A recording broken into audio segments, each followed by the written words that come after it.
semuanya, perkenalkan nama saya Enzeli Emanuela Guru Tambunan dari kelas PSPM 22F dengan NIM 42231111071. Nah, pada video kali ini kita akan membahas mengenai pengujian hipotesis rata-rata, persentase, dan varian atau standar deviasi dua populasi menggunakan RStudio.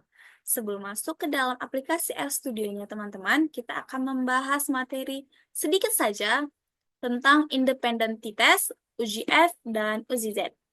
Nah, pada independent t-test digunakan untuk mengetahui rata-rata dua populasi atau kelompok data yang independen.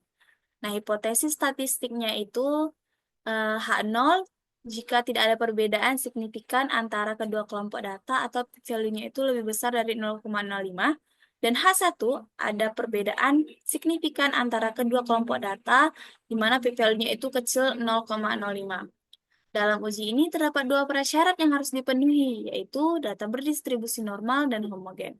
Nah, untuk menguji homogenitas kita bisa menggunakan uji F, di mana uji F ini digunakan untuk mengetahui varian antara kelompok data satu dan kelompok data yang kedua.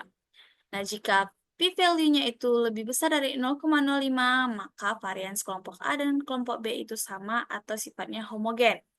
Jika p-value-nya itu lebih kecil dari 0,5, maka varian kelompok A dan B berbeda secara signifikan. Teman-teman perlu diingat, ketika nanti kita melakukan uji t-test, ada dia script-nya itu var equal. Nah, jika dia variansinya itu sama, maka var equal yang digunakan itu true. Jika variansinya itu berbeda, maka var equal-nya itu false. Kemudian kita masuk ke dalam uji Z, di mana uji Z ini digunakan apabila standar deviasi populasi diketahui dan jumlah sampel besar lebih dari 30.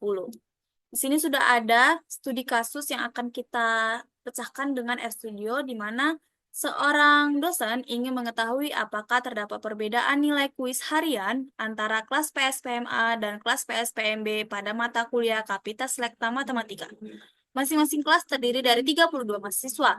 Dari 32 mahasiswa pada PSPMA sebanyak 17 orang lulus kuis harian, sementara pada PSPMB sebanyak 15 orang lulus kuis harian. Maka akan diuji apakah terdapat perbedaan nilai kuis harian kelas PSPMA dan kelas PSPMB dengan taraf signifikansi 5%. Nah, di sini sudah ada teman-teman tabel data PSPMA dan PSPMB. Kemudian kita masuk ke dalam RStudio-nya. Beginilah tampilan dari RStudio-nya. Untuk teman-teman yang baru pemula atau baru pertama kali menggunakan RStudio, sebaiknya mendownload terlebih dahulu package-package yang akan kita gunakan nantinya. Di mana package yang pertama yaitu kita harus punya read XL, kemudian read R. Apabila belum, bisa mendownloadnya di sini, yaitu ketik aja di sini install, ketik read XL gitu ya teman-teman. Kemudian kita aktifkan. Cara aktifkannya itu dengan mengklik centang-centang ini. Misal teman-teman belum mengaktifkan package-nya. Nah, kita tekan aja di sini gini, maka dia package-nya ini sudah aktif. Tandanya itu dengan ini library read XL. Nah, langkah selanjutnya kita mengklik ini teman-teman, import dataset from Excel. Kemudian klik browse. Kita cari data kita itu statistika. Kita tunggu. Maka tampilan tabel kita akan seperti ini. Ini teman-teman, saya opsional ya. Ini mau diganti atau tidak itu terserah. Tapi saya ingin menggantinya menjadi kuis. Oke, baru kita import. Maka beginilah tampilan dari data kita yang telah kita import sebelumnya. Kemudian teman-teman, tadi kan sudah dibilang sebelum uji t-test kita itu harus uji normalitas dan uji homogenitas.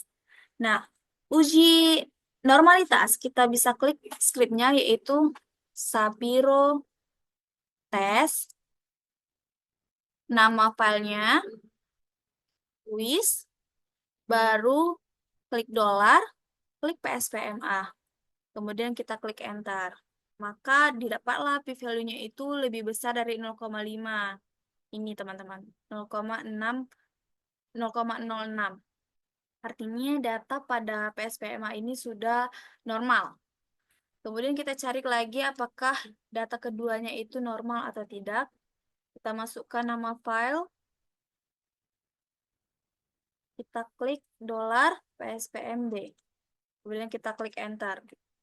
Nah, di sini sudah terdapatlah bahwa p-value-nya itu 0,05731, artinya data berdistribusi normal. Selanjutnya, kita ingin menguji homogenitas. Homogenitas tadi bisa diketahui dari uji F. Script untuk uji F yaitu var test,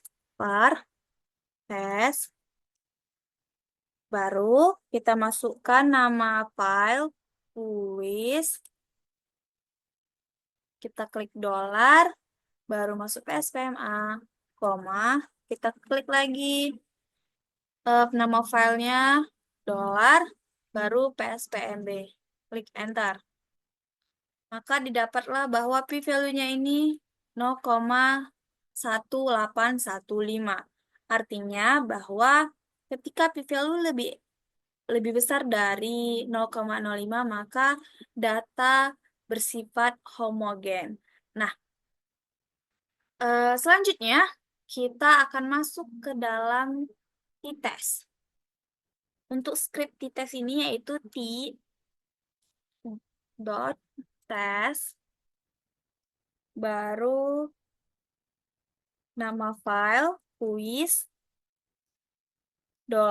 $PSPMA, spasi quiz, $PSPMB,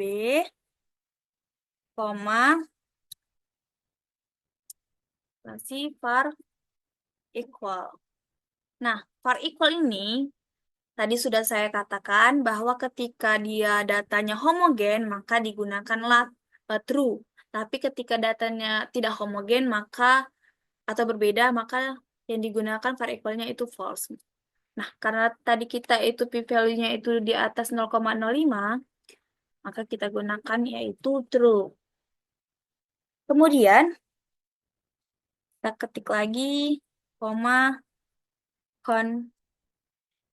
level 0,0.95 atau taraf signifikansinya itu 5% kan. Kita kliklah enter. Maka hasilnya itu yaitu 0,083. Ketika p-value-nya itu teman-teman di atas 0,05, maka artinya tidak ada perbedaan yang signifikan antara nilai kuis PSPMA dan PSPMB. Jadi teman-teman, kita lanjutkan dengan uji Z. Uji Z ini scriptnya itu prop test, ya, baru C dalam kurung. Nah, untuk dalam kurung yang pertama, itu untuk kategori semua yang lulus, semua yang diketahui lah gitu. Nah, dari 32 tadi, sebanyak 17 orang yang lulus kuis hariannya itu kan untuk PSPMA. Sementara untuk PSPMB sebanyak 15 orang yang lulus ujian. Artinya kita buat di sini 17,15. Kemudian ketik koma, kemudian ketik lagi C, baru kita masukkan 3232. Itu 3232 itu berarti jumlah mahasiswa per kelompoknya. 32,32. Baru klik enter. Nah, di sini diketahui bahwa p-value-nya itu 0,8026. Artinya sama seperti di tes tadi, tidak ada perbedaan yang signifikan antara PSPMA dan PSPMB pada nilai kuis hariannya. Nah, tadi di sini kan untuk yang uji Z ini 0,8026. Sementara untuk t-test Dia 0,0803. Keduanya sama-sama tidak ada perbedaan yang signifikan. Maka teman-teman, sekianlah video pemaparan mengenai cara menggunakan RStudio pada materi mengenai uji T-test, uji F, serta uji Z. Baiklah, sekian dari video pemaparan ini. Sampai jumpa kembali. Terima kasih sudah menonton.